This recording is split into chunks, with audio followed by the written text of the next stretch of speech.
चरित्र पर संदेह।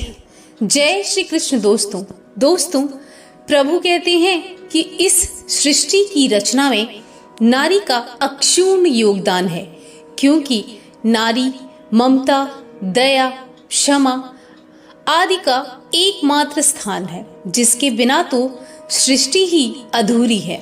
दोस्तों, आज की कहानी का आरंभ शुचि नामक एक कन्या से होता है, जो बाल्यावस्था से ही पूजा पाठ में अत्यंत रुचि लेती थी। एक दिन उसके पिता उसे बताते हैं, शुचि, तुम्हारा विवाह एक बहुत ही योग्य एवं अच्छे परिवार में तय हो गया है।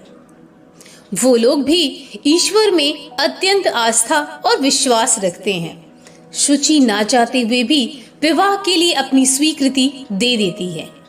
विवाह के पश्चात कुछ दिन तो शांतिपूर्ण तरीके से व्यतीत हुए, परंतु उसके बाद शुचि की सास को उसकी कृष्ण भक्ति से चिढ़ होने लगी।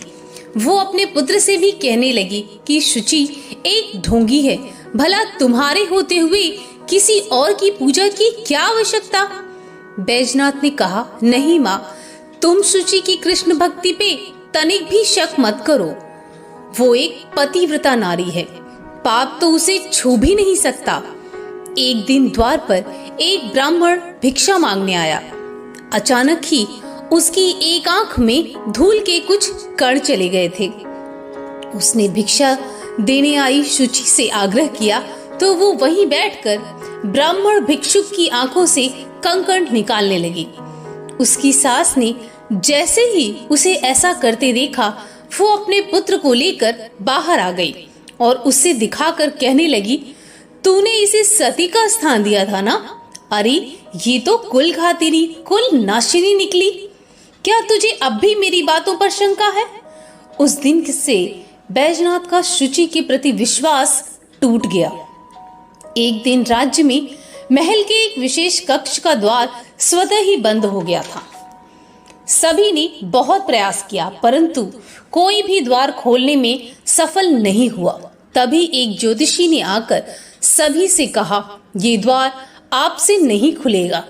सभी लोग आश्चर्यचकित होकर पूछने लगे कि ब्राह्मण देवता, आप ही बताइए कि इस द्वार को खोलने के लिए हम क्या करें।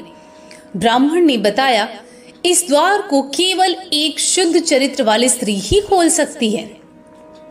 शुचि को जब ये ज्ञात हुआ तो वो अपनी सास से उसने बोला, मुझे वहां जाने की आज्ञा दीजिए माँ, मैं उस द्वार को अवश्य खोलने में सक्षम हूँ। सास ने कहा, तू कुल नाशिनी है, तुझसे वो द्वार कभी नहीं खुलेगा। शुचि के बार बार आग्रह करने पर और ये कहने पे कि माँ, यदि मैं उस द्वार को नहीं खोल सकी तो आपकी बात स्वतः ही प्रमाणित हो जाएगी कि मेरे चरित्र में दोष है। इसके बाद मैं पुनः इस घर में अपने पांव नहीं रखूंगी। ये सोचकर कि इससे पीछा छूट जाएगा, उसकी सास ने शुचि को जाने की आज्ञा दे दी। शुचि के द्वार को स्पर्श करते ही द्वार खुल गया। उसकी सास के तो होश ही उड़ गए।